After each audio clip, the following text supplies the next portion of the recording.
Today I'm going to be reviewing a photo book by photographer Brandon Stanton.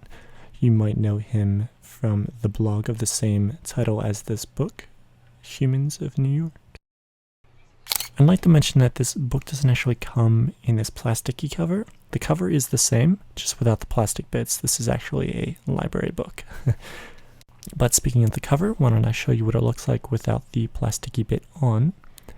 It is hardcover, which is very cool.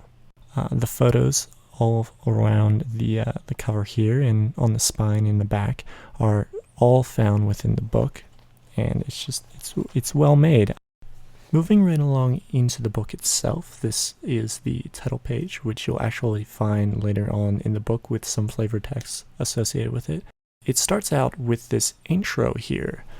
It's 4 pages long, and it just describes a little bit about the backstory of the photographer Brandon himself, how he kind of stumbled onto his career with HONY, and how he started out as a bond trader and ended up losing his job, traveled around the country, ended up in New York, wanted to make an interactive map of 10,000 people that lived in New York, and so you could actually go online and zoom in on a map and click on the picture of the person, but eventually evolved into more of his interview styles where he gets some backstory and some about the people in the photos themselves, which I think is a much, much more interesting approach. So I'm glad that kind of all worked out. Now here we are on the first actual page of the book, and you'll notice that the photos themselves are very vibrant.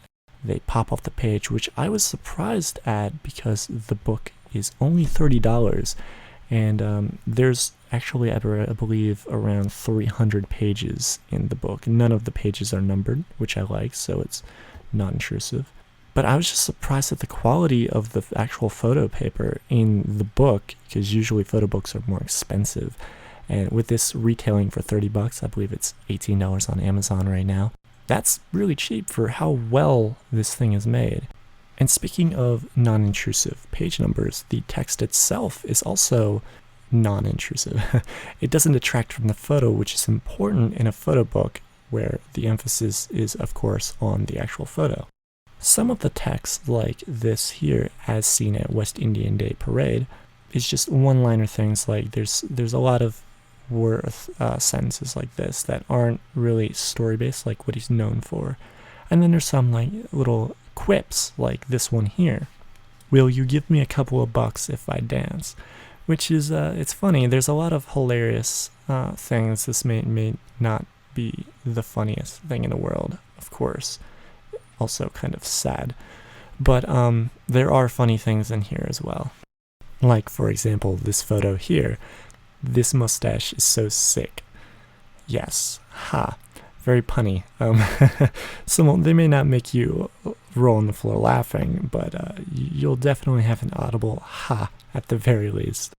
Sometimes there's these 2-page spreads where it's just one photo that takes up the entire page. There might be text at the bottom in the corner, but sometimes they'll have what they have here, where there's a little arrow on the page beforehand and the text describing it. And this one, for example, says, I found a huge geyser of steam coming up from a grate in Tribeca.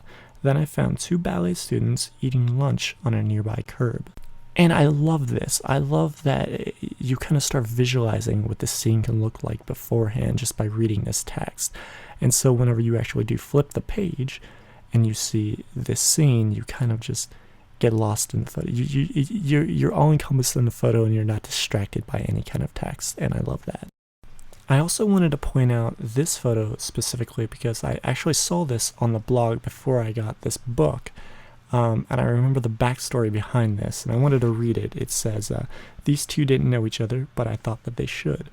Now on the blog, the text says that he was actually in a skate park and he saw this person skating. So he was going to take his photo, and then he saw this girl across the street also just skating. They didn't know each other whatsoever, but he thought that he could be a matchmaker for the day and bring the two together through the power of photography.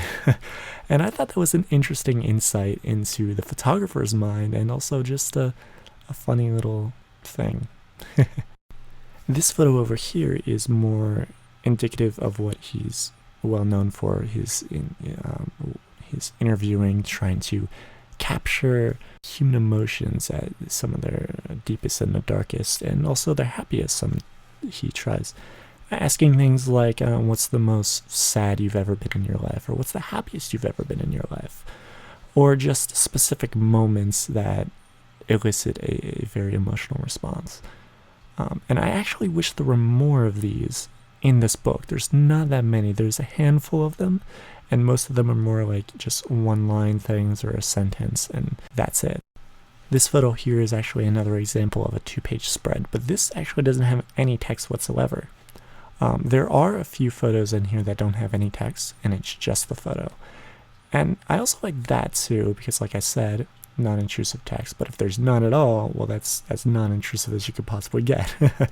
Plus it leaves you to wonder what's going on, why is this happening, what kind of event is this, like it leads this mystery in your mind and makes you wonder and want to know more about it.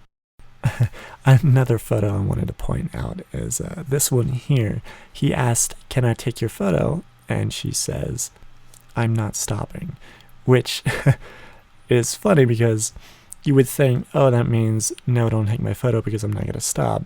So instead, he just runs ahead in front of her and then takes the photo of her walking towards him. I thought it was funny.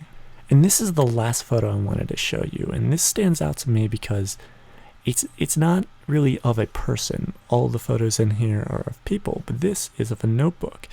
And I find this even more fascinating than any of the other photos of actual people in here, because usually to get a story out of the person, you would interview them and they would tell you in their own words, audibly, things that have happened to them and stuff like that. But this, I love that you get an insight into the person by the things that they've written. There's so much great information, just awesome stuff. I get excited about this stuff. I don't know why I get excited about it. I just find it really cool. You look at this and you just see this well thought out, well organized, very creative book, and I personally just want to find this person. I want to talk to them. I want to know more about them. I want to look at the rest of the book.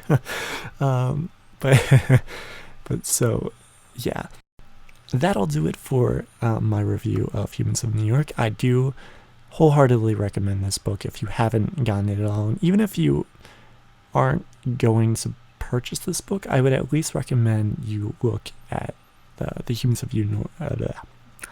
of New York blog. It's totally free, and you could find tons of interesting photos that he puts up every single day, awesome stories.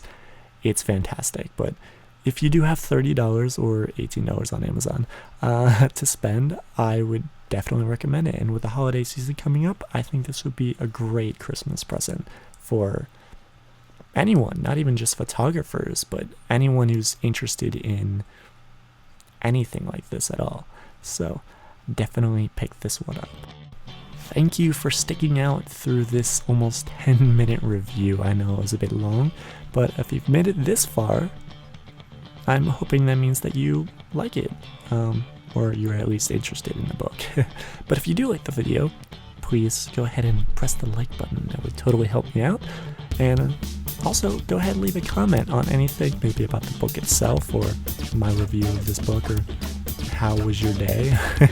I literally get back to every single person who comments or tweets me or anything.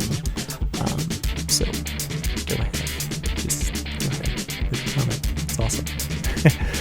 If you like this video and want to see any more of my videos, I do a lot of photography related videos, and by a lot of photography related videos, I mean almost all of them are photography related.